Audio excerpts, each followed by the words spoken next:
क्या हाल है साथियों। मैं विकास तोमर आपके अपने trustworthy channel Study for Civil Services पे आज आपके समक्ष लेके आ गए हैं 16 अप्रैल यानी कि 16 अप्रैल का करंट अफेयर हिंदी इंग्लिश दोनों ही भाषाओं में। और यूपीएससी का EPFO other state PC examination के लिए बहुत ही ज़्यादा इंपॉर्टेंट जो हमारे टॉपिक्स हैं आज के, वो है कि मैंडेटरी गोल्ड हॉल मार्किंग होगा। वैसे आपने सुना होगा कि ब्यूरो ऑफ इंडियन स्टैंडर्ड जो है हॉल मार्किंग करता है, लेकिन ये अभी सिर्फ 40% के लिए तक होती है और वॉलंटरी थी। अब ये मैंडेटरी होने वाला है।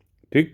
डब्ल्यूएचओ ने कहा है कि भैया जो बाजारों में जीवित वन्य स्तनधारी यानी कि लाइव वाइल्ड, ठीक, जिंदा वाइल्ड जंगली और मैमल यानी स्तनधारी जो जीवों की बिक्री हो रही है उसको रोका जाए। जैसे कि अभी हाल फिलहाल में आपने देखा कोविड-19 उठा ना, तो इस तरीके के और भी ना उठें इसके लिए है। तीसरा हमारा जो इम्पोर्टेंट टॉपिक है HGCO19।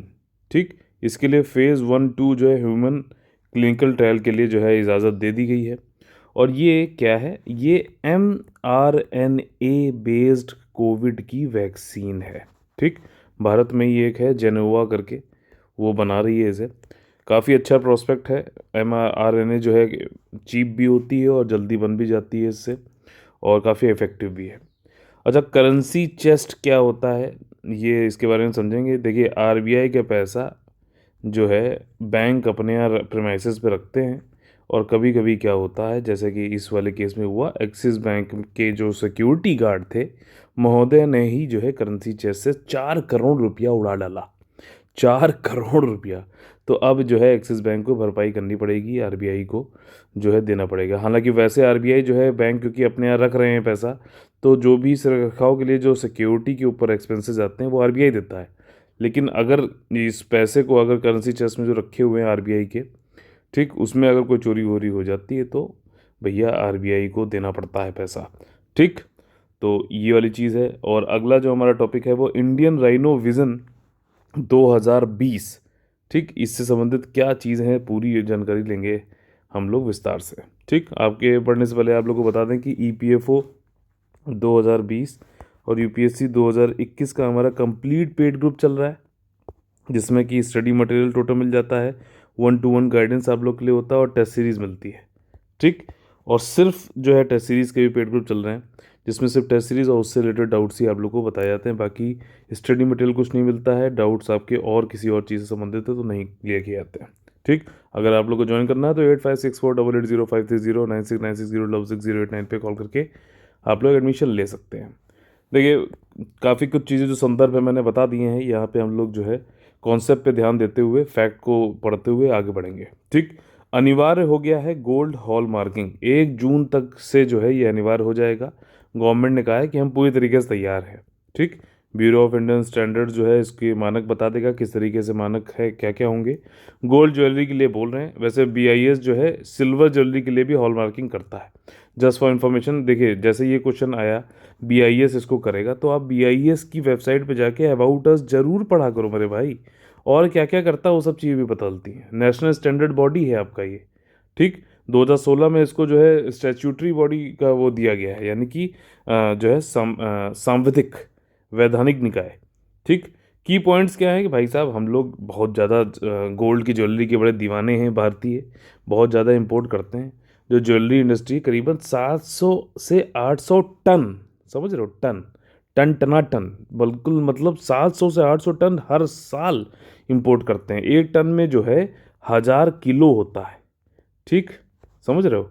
और 1 किलो जो है इस समय करीबन 50 लाख रुपए का है। ठीक है, तो अब तो खैर थोड़ा सस्ता हो गया, 48-48 लाख का हुआ, लेकिन समझ कितना मतलब भारत में गोल्ड का बड़ा दीवानापन है। हॉलमार्किंग जो है गोल्ड की वो अप्रैल 2000 से चालू हो गई थी। 40% ही होती है, वॉलंटरीली थी। अब लेकिन इसको मैंडेटरी कर रहे हैं।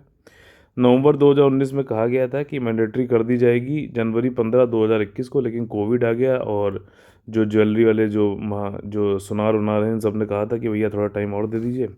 तो गवर्नमेंट ने कहा ठीक है, अब लेकिन कोई एक्सटेंशन की ज़रूरत नहीं है। बीआईएस जो है पूरी तरीके से, यानी कि ब्यूरो ऑफ इंडियन स्टैंडर्ड्स, पूरी तरीके से तैयार है और वो जो है अप्रूवल देगा ज्वेलर्स को हॉल मार्किंग के लिए। ठीक, तो हॉल मार्किंग जो है क्या होती है कि ये बताता है भैया प्योरिटी कितनी है प्रीशियस मेटल की। अभी तक वॉलंटरी था, अब मैंडेटरी हो जाएगा। ठीक, 14 कैरेट, 18 कैरेट, 22 कैरेट, मतलब ऐसा नहीं है कि 22 कैरेट कह के वो 14 कैरेट आपको बेच रहे हो। ये सी चीज़ें ख़त्म हो जाएंगी हॉल मार्किंग आने के बाद में, ताकि जो एक आपका जो पैसा है वो सेफ हो सके, करप्शन वर्प्शन कम हो सके, ठीक, फ्रॉड कम हो सके, ये सारी चीज़ें। 1 जून से जो है 14, 18, 22 कैरेट ऑफ गोल्ड ज्वेलरी जो है, अब इसमें 24 नहीं लिखा हुआ है। थोड़ा सा ये चक्कर है कि 24 वाली का क्या हॉल मार्किंग नहीं होगी क्या? बताइए आप लोग कमेंट करके। हॉल मार्किंग की ज़रूरत क्या है? पब्लिक का जो है को प्रोटेक्ट किया जाए कि फ्रॉड वॉड से जो है बचाया जाए, ट्रांसपेरेंसी बढ़े, ये सारी चीज़ें हैं, ठीक।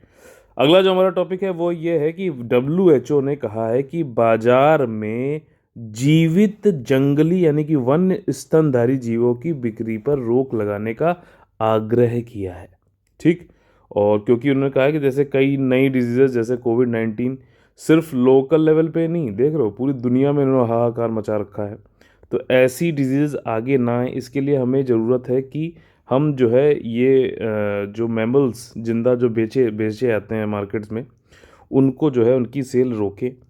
और उन्होंने कहा है कि एनिमल्स जो कि वाइल्ड एनिमल्स, अगर वन्य जीव देखा जाए तो ये करीबन source of more than 70% of all emerging, जो इमर्जिंग इन्फेक्शियस संक्रमित जो डिजीजेज हैं, 70% तक जो है ये इन्हीं वन्य जीवों से ही फैल रही है ह्यूमंस में। समझ रहे हो? तो ये चीज़ ज़रूरी है कि इसको रोका जाए यार। जहाँ से रूट कॉज है उसी को रोक दो, वन्य जीवों को मत बेचो, ठीक है। या फिर जो है उसको जैसे क्या होता है कि आप बेचें तो मतलब और भी उसकी कुछ कई सारे जो है तैयारी करें कि वायरस वायरस ना फैले यार। सीधी सी बात है, एक चाइना वालों की जो है फूड हैबिट्स की वजह से पूरी दुनिया झेल रही है। तो ये चीज़ है caused by novel viruses. Wild mammal जो होता है और वो पर्टिकुलरली पोज करता है, रिस्क काफ़ी ज़्यादा होता है। जंगली स्तनधारी नई बीमारियों के उद्भव के लिए जोखिम उत्पन्न करते हैं। वर्ल्ड, अब देखिए इसके लिए एक संस्था भी है, जैसे वर्ल्ड हेल्थ ऑर्गेनाइजेशन है ना, वैसे ही world organisation for animal health, ठीक। इसको इसका शॉर्ट फॉर्म लेकिन OIE ही है, समझना। ये world organisation for animal health जो है, जानवरों की जो स्वास्थ्य है, इसको पहले हम लोग बोलते थे ऑफिस फॉर इंटरनेशनल डेस्क एपिजूटीज, ठीक है। तो इसने अभी भी इसका नाम तो चेंज कर दिया गया, लेकिन पुराना नाम के अनुसार शॉर्ट फॉर्म में OE ही बोलते हैं। ये एक जो है आपका अंतर सरकारी जो ऑर्गेनाइजेशन है, जो आपस में सहयोग करता है, सपोर्ट करता है, प्रमोट करता है एनिमल डिजीज़ को कंट्रोल करने के लिए। और इसकी नीड यही है कि हम एनिमल डिजीज़ेस को उससे लड़ें, ग्लोबल लेवल पे ना जा पाएँ वो वाली चीज़ें। और इसीलिए जो है ये वाली ऑफिस फॉर इंटरनेशनल डेस्क एपिजूटीज़ बनाया गया 25 जनवरी 1924 को। 25 जनवरी को क्या होता है? नेशनल वोटर डे होता है। क्यों? क्योंकि उस दिन इलेक्शन कमीशन ऑफ इंडिया बनाया गया था। इसका मेन उद्देश्य यही है कि एपिजूटीज़ जो मतलब जानवरों से फैलने वाली जो डिसीजेज हैं उनको रोका जा सके। और अदर इसके जो ऑब्जेक्टिव है कि भैया ट्रांसपेरेंसी होनी चाहिए, ठीक, पारदर्शिता होनी चाहिए, साइंटिफिक इंफॉर्मेशन, वैज्ञानिक जानकारी, अंतर्राष्ट्रीय एकजुटता, स्वच्छता, सुरक्षा और पशु चिकित्सा सेवाओं का संवर्धन यानी कि प्रमोशन, खाद्य सुरक्षा, फूड सिक्योरिटी और पशु कल्याण इत्यादि, इन सब को मतलब रखना है।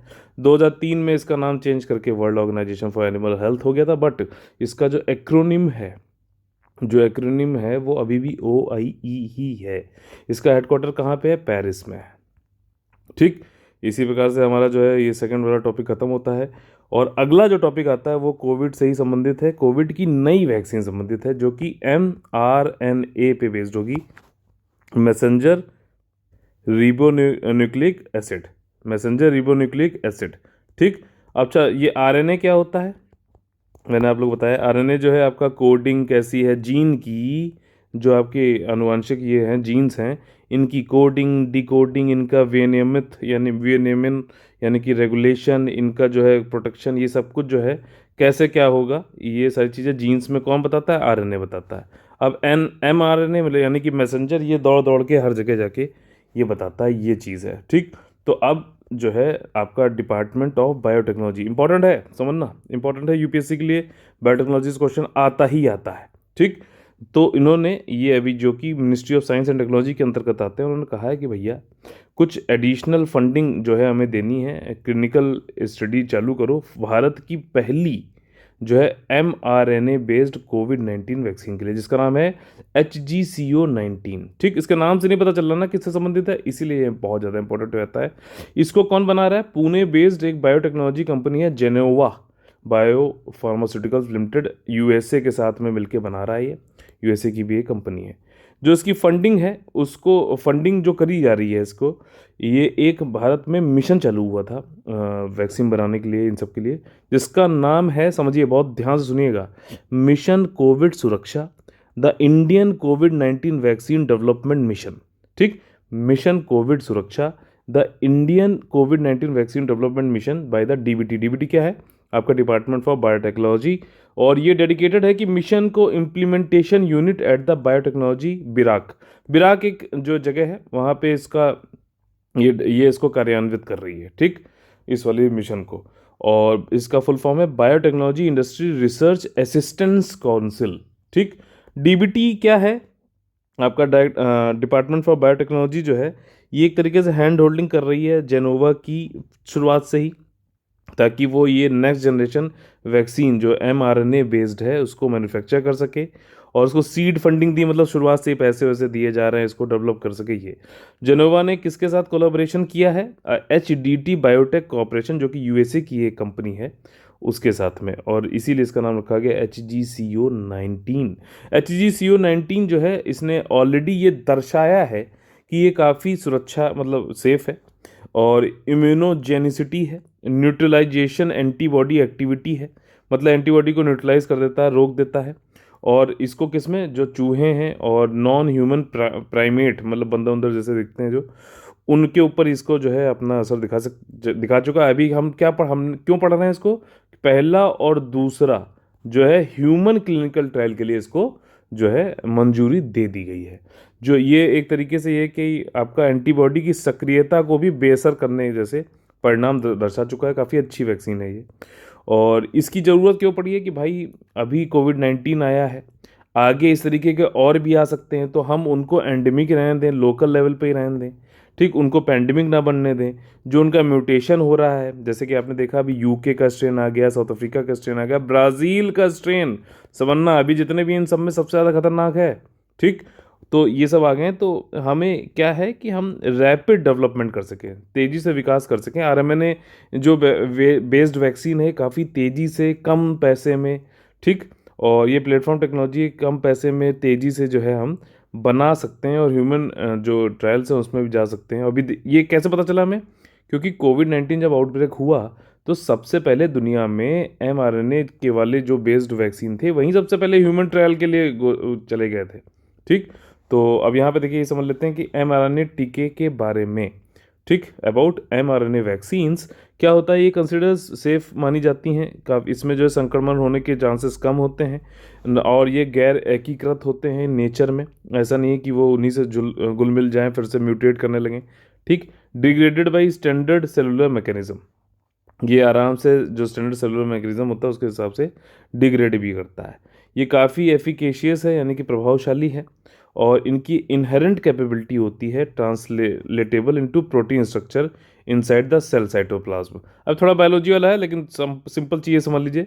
जो सेल का साइटोप्लाज्म होता है, उसके अंदर ये प्रोटीन स्ट्रक्चर बनाने में काबिल है, बस इतना समझ लेना। ठीक, और mRNA वैक्सीन जो है ये फुली सिंथेटिक है, इसको किसी होस्ट की ज़रूरत नहीं पड़ती है कि ये अपने आप को ग्रो करे। होस्ट जैसे एग बैक्टीरिया की ज़रूरत नहीं, ये अपने आप ही जो है अपना बन सकती है। ठीक है, ग्रो कर सकती है, और इसीलिए तो भाई जल्दी भी बन जाती है और कम पैसे में भी बनती है। ठीक, अब समझ लेते हैं वो संस्थाएं जो कि इन्वॉल्व हैं इस वाली पूरी प्रक्रिया में। देखिए, डिपार्टमेंट ऑफ बायोटेक्नोलॉजी जो है, ये ministry of science and technology के अंतर्गत आता है। ये प्रमोट करता है, यानी संवर्धन करता है और एक्सेलरेट करता है कि बायोटेक्नोलॉजी से संबंधित जो भी चीज़ें हो रही हैं, विकास हो रही हैं, उनको भारत में। और इसमें ये भी देखता है कि ग्रोथ होए, जो एप्लीकेशन बायोटेक्नोलॉजी के हो रहे हैं भाई, जैसे बीटी कॉटन आपने देखा। ठीक, एक बायोटेक्नोलॉजी का ही तो यूज़ है वो। ठीक, हालांकि बीटी कॉटन में बीटी का मतलब होता है बैसिलस थुरंजेसिस, ये यूपीपीएससी में पूछ चुका है क्वेश्चन। ठीक, लोग बायोटेक्नोलॉजी को मार्क करके आ गए थे। तो ग्रोथ एंड एप्लीकेशन जो बायोटेक्नोलॉजी है उसको बढ़ावा दें, किन वाले एरियाज़ में? एग्रीकल्चर, कृषि क्षेत्र में, स्वास्थ्य के क्षेत्र में, एनिमल साइंस, एनवायरनमेंट और इंडस्ट्री। बिराक क्या है, जैसे कि आप इसके नाम से जान सकते हैं, biotechnology industry research assistance council. ये not for profit section 8 schedule B की पब्लिक सेक्टर एंटरप्राइज है और इसको सेटअप किया है डीबीटी यानी कि department of biotechnology, government of India ने ही। और ये वर्क करती है एक तरीके से, इंटरफेस है, एजेंसी है जो कि मजबूत बनाती है, एम्पावर करती है इमर्जिंग बायोटेक्नोलॉजी एंटरप्राइजेस। ठीक, बायोटेक जैसे जेनोवा थे तो उसको मजबूत बना रही है, स्ट्रेंथन कर रही है, मदद कर रही है कि वो अंडरटेक करें स्ट्रेटजिक रिसर्च, ठीक, रणनीति जो है अनुसंधान करें, नवाचार करें और nationally relevant product development needs के अनुसार जो है उसको बढ़ावा दें। ठीक, तो इसी प्रकार से जो है हमारा बायोटेक्नोलॉजी इंपॉर्टेंट जो है mRNA के बारे में जाना हमने, कौन सी वैक्सीन है उसके बारे में जाना, HGCO19। ठीक, इंपॉर्टेंट है क्योंकि उसका नाम से पता नहीं चल रहा है क्या चीज़ है। अगला है करेंसी चेस्ट। ये जैसे मैंने आपको पहले ही इसके बारे में बता दिया कि हुआ क्या, एक समझ लो कि ये स्ट्रॉन्ग रूम है, ठीक, उसमें ये करेंसी चेस्ट है, इसमें जो पैसा होता है वो होता है आरबीआई का, बाकी इसके बाहर जो भी पैसा रखा है वो है बैंक का। अब बैंक यहाँ पे था एक्सिस, यहाँ पे क्या हुआ, इस करेंसी में जो पैसा रखा हुआ था करीबन 4 करोड़, चंडीगढ़ के 34वें सेक्टर में 4 करोड़ रुपया जो है वहाँ के सिक्योरिटी गार्ड वाले भैया ने सिक्योरिटी का अपना फ़ायदा उठाते हुए एक और उड़ा लिया। ठीक, अब ये समझ लो कि आरबीआई का ये पैसा होता है, बैंक इस पे जो है खर्चा करता है, जो भी इसके रख रखाव के लिए उसका पैसा तो बैंक को देता है, लेकिन अगर ये चोरी हो जाए या फिर कुछ हो जाए तो उसमें बैंक को हर्जाना देना पड़ता है, पूरा बैंक को भरपाई करनी पड़ती है आरबीआई को। ठीक, बाकी इस करेंसी चेस्ट के बाहर जो भी पैसा स्ट्रांग रूम में रखा होता है वो सब कुछ बैंक का ही है। ठीक, तो ये सारी पूरी कहानी है इसमें, और इसमें और कुछ भी नहीं है। ठीक, और ये देखिए करेंसी चेस्ट ये वो जगह होती है, आरबीआई अपना पैसा रखती है बैंक के साथ में, एटीएम के साथ में, और ये यूजली जो है ये बैंक के प्रेमाइसिस पे ही होती है। और आरबीआई के जो रिप्रेजेंटेटिव प्रतिनिधि होते हैं वो चेक करते रहते हैं टाइम टाइम पे और बताते भी रहते हैं, लेकिन भैया ये तो ना पता है सिक्योरिटी गार्ड जो जिस चीज़ की सिक्योरिटी कर रहा है वहीं चोर निकल जाए, समझ रहे हो, ये तो इससे बड़ा तो विश्वासघात हो ही नहीं सकता। ठीक, और जो मनी प्रेजेंट होता है वो आरबीआई का होता है, और स्ट्रांग रूम में इसके अलावा जो कुछ भी होता है वो बैंक का पैसा होता है। जैसे मैंने आपको बताया, कोई लॉस हो जाए और या फिर क्राइम हो जाए, लॉस ऑफ कैश हो जाए, उस समय भैया गाइडलाइन के अनुसार जो है जिसके मतलब जिस बैंक के अंदर हुआ है वहीं उसका हर्जाना करता है। इस केस में एक्सिस बैंक है। और fulfil the loss from its account. ठीक, there are certain category of the loss, कई सारी कैटेगरी भी हैं, लेकिन जो थेफ्ट है, ये रॉबरी है, ठीक, चोरी है, डकैती है, धोखाधड़ी के मामले में बैंक को जिम्मेदार माना जाता है। इस वाले केस में अगर क्राइम में देखें तो बैंक कंसर्न जो है इसको एक रिपोर्ट भी देनी पड़ती है, पहले तो हर्जाना भी देगा फिर बाद में ये भी देगा, रिपोर्ट भी सबमिट करेगा जिसका नाम होता है फ्रॉड मॉनिटरिंग रिपोर्ट। आरबीआई को सबमिट करेगा कि भैया कैसे क्या हुआ, क्या स्टेप ले रहे हैं, आगे से नहीं होगा ये भी तो बताना है। चेस्ट के लिए सुरक्षा व्यवस्था क्या है, सिक्योरिटी करेंसी की जो है वो बैंक ही पैसा से खर्च करता है, आरबीआई उसके जो भी सिक्योरिटी खर्चा वर्चा होता है वो देता है बैंकों को as per the set norms, और जो एक्सपेंसेस हैं उसमें transportation of cash from one to another, इन सब का पैसा जुड़ा होता है। सर्टेन करेंसी चेयर्स जो होती हैं वो exclusively belong to one bank and there are others which provide the money to the bank. अब ये भी होता है एक बैंक जो है कई बार क्या है दूसरे बैंक में अपना पैसा रखवा देते हैं, वो अलग चीज़ है। ठीक, लेकिन जो भी बैंक करेंसी चेस्ट मतलब जो भी पैसा करेंसी चेस्ट के अंदर होगा वो आरबीआई के लिए होता है, बस ये ध्यान रख लेना, बस बैंकों में रखा हुआ है बैंक। अब आरबीआई के लिए कौन कौन से पैसा होता है, कई बार आप लोगों ने पढ़ा होगा CRR। ठीक, काफ़ी रिसर्च के बाद मैंने एक बार देखा था ये CRR, वैसे तो बैंकों को आरबीआई के पास रखवाना पड़ता है, लेकिन कभी कभार ये अपने पास भी रखते हैं, तो ये वही वाला पैसा है। ठीक, तो bank which can not afford the chest depend, मतलब वो अपना अगर नहीं अफोर्ड कर सकते हैं चेस्ट तो किसी और बैंक में भी रखवाते हैं, उसका खर्चा वर्चा देते हैं। तो ये एक सिंपल सी एक छोटी सी न्यूज़ थी, मे भी पूछ ले। और आगे जो हमारा अगला टॉपिक है इन्वायरमेंट से संबंधित, बहुत ज़्यादा इंपॉर्टेंट है, इंडियन राइनो विजन 2020। ठीक, अब ये देखिए एक तरीके का ऐसा विजन ये राइनो से संबंधित था कि राइनो की पॉपुलेशन को बढ़ाना है। तो इसमें क्या करते थे, 4 जगह जो है आसाम में 4 जगह, इसमें से आपका मानस हो गया, काजीरंगा हो गया, पोबितोरा हो गया और एक और है। तो वहाँ पे जाके जो है राइनो को पहले उसको जो है अलग एक्स सितु कंजर्वेशन करते हैं, मतलब वहाँ से हटाकर उनके नेचुरल एनवायरनमेंट से हटा के उनको जो है संरक्षण देते हैं, फिर उसको जो है बाद में छोड़ देते हैं इन जगहों पर, ताकि फीमेल और फीमेल सबको जोड़ेंगे ताकि फिर वो अपना नेचुरली ब्रीडिंग करके अपना जो है अपने वंश को बढ़ाएं। लेकिन जो है उनकी पॉपुलेशन अच्छी बनी रहे, इसके लिए ज़रूरी है कि एक्स सितु कंजर्वेशन करके इन सितु उनको छोड़ा जाए, फिर वहाँ पे उनका जो किया जाए इन प्रोटेक्टेड एरियाज़ में, मानस, काजीरंगा, इन सब जगहों पर। तो उसी में अभी क्या है, हाल फिलहाल में लास्ट जो है ये क्लोज हो गया अब ये वाला विजन 2020, और इसमें 2 राइनो अभी छोड़े गए आसाम के मानस नेशनल पार्क में। एक मेल था, एक फीमेल थी, और ये ट्रांसपोर्ट किए गए थे पोबितोरा वन्यजीव अभयारण्य से, यानी कि वाइल्ड लाइफ सेंचुरी से, जो कि 185 किलोमीटर पूरब में पाया जाता है। ये 8th राउंड था आपका राइनो का ट्रांसलोकेशन का, और ये 13 अप्रैल को ख़त्म हो गया। और इसमें 2 राइनो छोड़े गए, जैसे मैंने अभी बताया, बंसबरी रेंज मानस में। ठीक, मानस नेशनल पार्क है आपका आसाम में, और इस यहाँ पर मानस को जो है 22 राइनो मिले हैं फ्रॉम अदर प्रोटेक्टेड एरियाज। यहाँ पे ज़्यादा हो रहे हैं, यहाँ छोड़ दो। ये एक तरीके का ट्रांसलोकेशन प्रोग्राम था। ये कई सारी राइनो की प्रजातियाँ बताई गई यहाँ पर। ठीक, वाइट रानो, ब्लैक रानो, सुमात्रन, जावान। ठीक, ये सुमात्रा और जावान ये कहाँ पर हैं? इंडोनेशिया। ठीक, ग्रेटर वन हॉर्न राइनो और northern white rhino, greater one horn rhino ये भारत का है। ठीक, आपका देखिए ये स्टार्ट हुआ था ये 2020 विजन वाला जो है वो 2005 में। इसको इनिशिएट किया गया था आपका डिपार्टमेंट जो है government of forest department, government of Assam. ये मिले थे WWF, ये वो वाला फाइटिंग वाला नहीं है, ये है world wide fund for nature. Fighting वाले का नाम क्या हो गया? WWE हो गया है। ठीक है ना, ये world wide fund for nature जो है ये अलग है। और इसकी अच्छा बताइए, 2 रिपोर्ट आती हैं, आप लोग कमेंट करके बताना है। आप लोग होमवर्क नहीं कर रहे हो, आजकल मैं क्वेश्चंस देता हूँ, आप लोग नहीं उसका जवाब देते हो, ऐसा मत करो। ठीक, ज़रूर कमेंट करिए और होमवर्क भी जरूर करिए। और इंडिया और साथ ही साथ इसमें इंटरनेशनल राइनो फाउंडेशन जो है वो भी इन्वॉल्व है। और IRV 2020 जो है ये बिलीव किया जाता है कि इसका टारगेट था कि 3000 पॉपुलेशन को अटेन करना है आसाम में। ठीक, और जो प्लान है ये स्प्रेड था राइनोसोरस का आपका यूनिकॉर्निस, यानी कि वन हॉर्न वाला का 4 प्रोटेक्टेड एरियाज में डालना था, काजीरंगा, मानस, ओरांग और पोबितेरा में। लेकिन ये मेटलाइज नहीं हो पाया। ठीक है, और राइनो, इंडियन राइनो जो है ये इंडियन, इसको कई नामों से जाना जाता है, वन हॉर्न राइनोसोरस भी इसको बोलते हैं। इसकी जो IUCN की रेड लिस्ट आती है ना, उसमें वल्नरेबल है इसकी जो स्थिति है अभी, वल्नरेबल में आती है, ध्यान रखना। ठीक, और इसका पॉपुलेशन जो है ये काफ़ी फ्रेगमेंटेड और रेस्ट्रिक्टेड है कि इसी मतलब 20,000 स्क्वायर किलोमीटर में।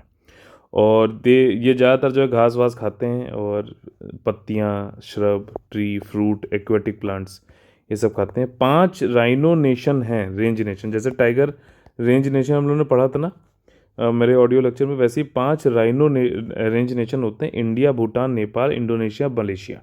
ठीक, याद रहेगा, इंडिया, भूटान, नेपाल, तो याद, तो ये तो याद आ गया, फिर सुमात्रा और जावान इंडोनेशिया, और फिर मलेशिया। ठीक, और इन लोग ने मिलके, ये बहुत ज़्यादा इंपॉर्टेंट है, एक डिक्लेरेशन साइन किया था जिसका नाम था द न्यू दिल्ली डिक्लेरेशन, जो कि एशियन राइनो 2019 में से संबंधित साइन किया गया। तो अगर क्वेश्चन आ जाए द न्यू दिल्ली डिक्लेरेशन, और भी है न्यू दिल्ली डिक्लेरेशन, ध्यान रखना, यहाँ पे हम बात कर रहे हैं एशियन राइनो 2019 से संबंधित। और इसका उद्देश्य है conservation and protection of species, संरक्षण और संवर्धन इस स्पेशीज की, वन हॉर्न मतलब ये एशियन राइनो की। ठीक, तो ये वाली चीज़ें। और हम लोग आ गए अपने फेवरेट सेक्शन जिसका नाम है कौन बनेगा IAS PCS। इसमें हम लोग सिर्फ पढ़ते ही नहीं, पढ़ के ये भी समझते हैं किस तरीके से क्वेश्चन पूछा जाता है एग्जाम में, और हम एलिमिनेशन मेथड और अदर ट्रिक्स को यूज़ करते हुए क्वेश्चन को सही करते हैं। देखिए, पोषण ज्ञान से संबंधित जो है कुछ कथन बताए गए हैं, आप लोग को बताना है सही है कि नहीं। बिल और मेलिंडा गेट्स फाउंडेशन और centre for social and behaviour change, ठीक, अशोका यूनिवर्सिटी की साझेदारी में नीति आयोग द्वारा लॉन्च किया गया है क्या? पोषण ज्ञान। क्या ये सही है स्टेटमेंट कि गलत है? बताइए। बिल्कुल सही स्टेटमेंट है ये। ठीक, अब पहला वाला स्टेटमेंट अगर सही हो गया तो हमें पता है कि ये सी वाला तो नहीं होगा। ठीक, और पोषण ज्ञान जो है एक तरीके का ऑनलाइन रिसोर्स है किसी भी व्यक्ति के लिए जो न्यूट्रिशन सेक्टर में काम करता है। कोई भी यार न्यूट्रिशन सेक्टर में इतने सारे खाद्य पदार्थों वाले जो है कोई व्यक्ति, वो इसको जो है पोषण ज्ञान को जाके ऑनलाइन जाके आप पढ़ सकता है उसके लिए। ठीक, और ये एक्सेसिबल किसी भी पर्सन के लिए भी एक्सेसिबल, कोई भी इसको एक्सेस कर सकता है ऑनलाइन, जो कि अपना इम्प्रूव न्यूट्रिशनल आउटकम जो है उसको सही करना चाहता है। अब देखिए दूसरा वाला स्टेटमेंट भी बिल्कुल सही है, तो अब ये वाला हो सकता है क्योंकि अभी ये तो है नहीं, या ये वाला हो सकता है, ए या डी में से एक हो सकता है। अगर तीसरा वाला भी होगा तो डी आंसर हो जाएगा। ठीक, ऐसे ही प्रोसेस आप किया करो वहाँ पे भी। जो मटेरियल जो भी है पोषण ज्ञान कवर करता है वो वाइड रेंज ऑफ टॉपिक्स पर है, जैसे कि किस तरीके से जो है सामग्री पूरक भोजन यानी कॉम्प्लीमेंट्री फीडिंग, प्रसव पूर्ण मतलब कि प्रेगनेंसी से पहले का क्या खाना होना चाहिए, एडोलसेंट हेल्थ, ठीक, किशोर स्वास्थ्य, अनीमिया, भाई अनीमिया आपको पता है आयरन की कमी से होता है तो आयरन वाला खाइए, डाइट डाइवर्सिटी, इन सबसे संबंधित है। देखिए ये यहाँ पे सारे ही स्टेटमेंट सही हैं। और ये national digital repository on health and nutrition, ये इसको बोला जा रहा है। और हमें पता है, मैं पहले भी इसको बता चुका हूँ कि ग्लोबल हंगर इंडेक्स के अनुसार, ठीक, 2020 वाली में हमारी रैंकिंग 94th थी 107 कंट्रियों में से। ठीक है, अगला जो हमारा क्वेश्चन है वो है कि ई सेंटा से संबंधित कौन सा स्टेटमेंट सही है। अब देखो ई सेंटा जो है इससे ही नहीं समझ में आ रहा कि किससे संबंधित है ये। बहुत ज़्यादा इंपॉर्टेंट हो जाते हैं इस टाइप के क्वेश्चंस। ये एक तरीके का इलेक्ट्रॉनिक मार्केट प्लेस है, ठीक, जैसे कि आपने फ्लिपकार्ट हो गया, अमेजोन हो गया, ये सब जो कि प्रोवाइड करता है एक प्लेटफॉर्म कि आप कनेक्ट कर सकते हो एक्वा फार्मर्स और बायर्स को। ठीक, एक्वा फार्मर जैसे जो एक्वेटिक, जैसे आपकी मछली और ये सब ऑर्नामेंट वाली फिशेज होती हैं, पर्ल होता है, इन सब की जो फार्मिंग कर रहे हैं, और बायर्स, ये बायर्स जो इंटरनेशनल भी हो सकते हैं। ठीक, तो उनको जोड़ने के लिए ई सेंटा बनाया गया है। ठीक, ये स्टेटमेंट सही है। और ये लॉन्च किया गया है फाइनेंस मिनिस्ट्री के द्वारा। अब खुद सोचो यार कि अगर ये एक्वा कल्चर और इन सब से बात हो रही है, बायर आ रहा है, ठीक, बाहर का भी हो सकता है, तो अब इसमें फाइनेंस मिनिस्ट्री तो एक लॉजिकली लगता है कि नहीं है।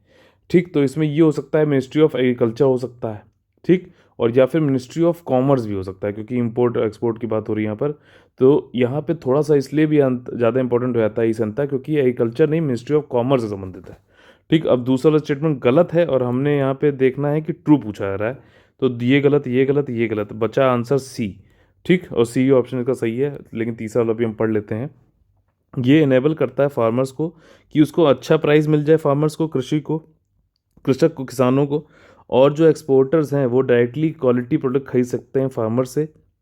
और एनहांसिंग ट्रेसिबिलिटी, कहाँ से खरीदा गया है, जैसे कोई मोती खरीदा गया मान लीजिए, तो इंडोनेशिया का व्यक्ति कोई आया, उसने मोती खरीदा, तो वो बता सकता है देखिए यहाँ से ये आया है, तो आसानी से ट्रेसिबिलिटी भी हो जाती है और इंटरनेशनल ट्रेड को भी बढ़ाती है ये। तो इंटरनेशनल ट्रेड यहाँ पे एक मुद्दा ज़्यादा बड़ा है, इसलिए ये यूनियन कॉमर्स मिनिस्ट्री के अंतर्गत लॉन्च किया गया। ई सेंटा जो है, इसको इसको नाम ई सेंटा क्यों रखा गया है, क्योंकि इसका फुल फॉर्म है electronic solution for augmenting NaCSA farmers trade in aquaculture. याद रहेगा ना, ये तो बहुत ही ज़्यादा आज का इंपॉर्टेंट जो है टॉपिक ख़त्म करते हुए हम लोग आज का सेशन ख़त्म कर रहे हैं। आप लोग से जो है पुनः जो है एक आग्रह है कि अगर आप लोगों को पसंद आता है तो प्लीज़ लाइक शेयर सब्सक्राइब जरूर करिए। और अगर आप लोग हमारे साथ पेड ग्रुप में जुड़ना चाहते हैं, यूपीएससी का complete paid group test series चल रही है, ईपीएफओ का 2020 का complete paid group of test series चल रही है, अगर आप लोग को ज्वाइन करना है और जानकारी लेनी है तो 8564880530 और 96960608 पे कॉल करके आप लोग जो है जानकारी ले सकते हैं, एडमिशन ले सकते हैं। तो चलिए आप लोग से कल फिर सुबह मुलाकात होगी 6 बजे गर्म प्याली के साथ में, तब तक आप लोग से लेते हैं अलविदा। जय हिंद, जय Bharat, all the very best है।